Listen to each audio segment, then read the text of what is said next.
want to talk about a digital rabbit hole.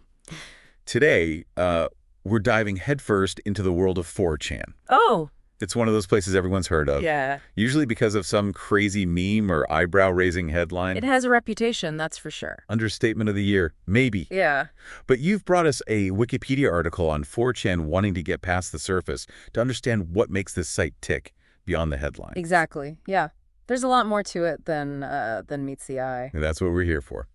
Okay, so the article mentions it's all started back in 2003 with a 15-year-old named Christopher Moot Poole. 50. I mean, I was trying to figure out how to use AIM properly at that age. Yeah. This guy creates one of the most influential websites in internet history. It's remarkable, isn't it? It really is. He modeled 4chan after Japanese image boards, specifically wanting a place for English speakers to discuss anime. So it all began with anime. That's right. That seems so tame compared to 4chan's current reputation. How did we get from, like, Dragon Ball Z to, well, everything else it's known for? That's where it gets really interesting. Okay. You see, 4chan was built on anonymity. No registrations required. Add to that, posts vanish quickly, almost like whispers in the wind, and there's very little moderation. So basically, Moot created the Wild West of the internet. In a way, yes. And this anything goes environment attracted a very particular kind of user, Okay. one who enjoyed pushing boundaries. That's how 4chan evolved from simple anime discussions into the sprawling, chaotic, and often controversial platform it is today. And speaking of chaotic and controversial, we have to talk about B, the random board, right? No rules, except, the legal kind. It's like the digital equivalent of stepping into a mosh pit, blindfolded. Okay, so B, the random board, it's infamous. I feel like I need to put on a metaphorical hazmat suit just talking about it. What kind of digital weirdness are we talking about here? Well, imagine a place where memes are born, internet history is written, and the line between genius and insanity, kind of blurs. Okay. That's B. Uh-huh. It's where you'll find everything from like the most absurd jokes to elaborate pranks Pranks. that have spilled over into the real world. Rank pranks that escape the internet. Do tell. Oh, absolutely. Remember when a certain fast food chain had to take down its online poll? I think so, yeah. Because 4chan users flooded it with ridiculous suggestions. Oh, right. That's classic B. It's like a hive mind of collective creativity, often with darkly humorous or even subversive results. Okay, that's kind of hilarious, I have to admit. Yeah. But the article also mentioned B being a breeding ground for, well, less savory stuff. Right, and that's the dark side of B. The same anonymity that fuels its creativity can also embolden people to cross lines. Yeah. Hate speech, harassment, even real-world harm. It's a constant concern. It's like that old saying, power corrupts, and absolute power corrupts, absolutely. Except in this case, it's anonymity, not power. But hey, not all of 4chan is digital mosh pits, right? Yeah. The article mentioned some other boards that are way more niche. Absolutely, and that's what makes 4chan so fascinating. It's not just one thing. Take MLP, for example, dedicated to My Little Pony.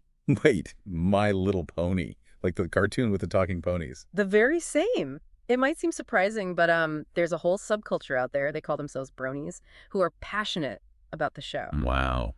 And on 4chan, they've found a space to connect with like-minded individuals, share fan art, and even delve into complex discussions about the show's themes and characters. So basically, no matter how niche your interest, there's probably a 4chan board for it. Precisely. And some of those boards have even produced surprisingly positive outcomes. Really? Take, for instance, the music board. It's known for its incredibly diverse taste and passionate debates about music. Oh, yeah. The article mentioned Ma helped popularize artists like Death Grips and Have a Nice Life.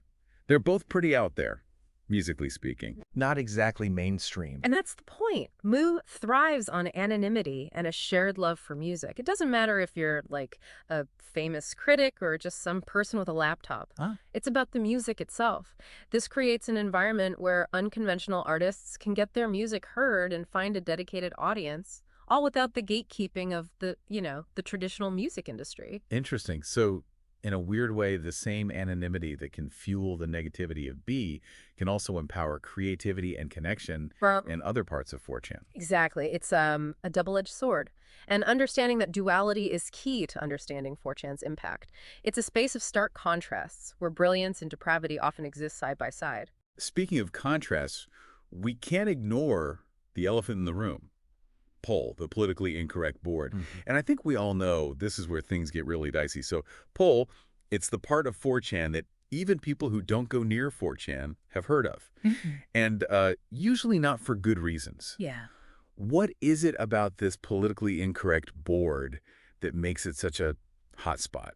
Well, I think it's the same anonymity that draws people to the other boards, but with a kind of a dangerous twist, you know? Okay. Poll becomes almost like an echo chamber where these extreme views can spiral unchecked. Yeah. It's one thing to anonymously debate the best, like My Bloody Valentine album, Right. but quite another when it comes to, you know, deeply held beliefs about the world. The article mentioned poll being linked to the alt-right movement, and it's pretty serious stuff. It is. It's a complex issue, but the article really highlights how Poll's anonymity allowed these ideologies to not just exist, but to flourish and spread. Right. Remember how we talked about posts disappearing quickly? Yeah. That ephemeral nature, combined with the lack of moderation, makes it very difficult to track the spread of, like, harmful content or even hold individuals accountable for what they say. And the article drew a very direct line between poll and the 2022 Buffalo shooting. Right. That's chilling. Yeah, it was a tragic reminder that what happens online doesn't always stay online, so to speak. Right. The shooter was a frequent user of Poll, even posting his manifesto there before the attack. It really showed how easily extremist rhetoric in these anonymous spaces can translate into real-world violence. It's heavy stuff.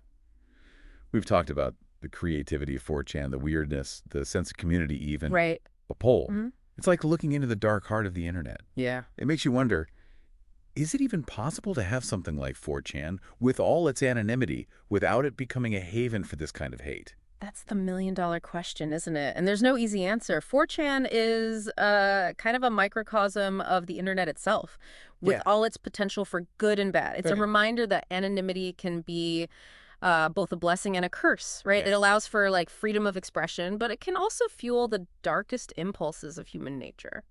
So what does this all mean for our listener? What's the takeaway from this deep dive into the world of 4chan? I think it comes down to awareness. We need to be aware of the power and the peril of online anonymity. We need to be critical thinkers, questioning what we see and read, especially in spaces like 4chan, where the line between reality and fantasy can blur. And perhaps, most importantly, we need to remember that behind every username, behind every post, there's a real person with real thoughts and feelings and the potential to impact the world, for better or for worse. Well said.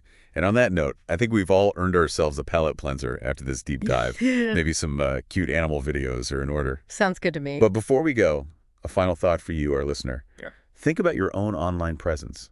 Do you value anonymity? And if so, at what cost? It's something to ponder as we navigate this increasingly complex digital landscape.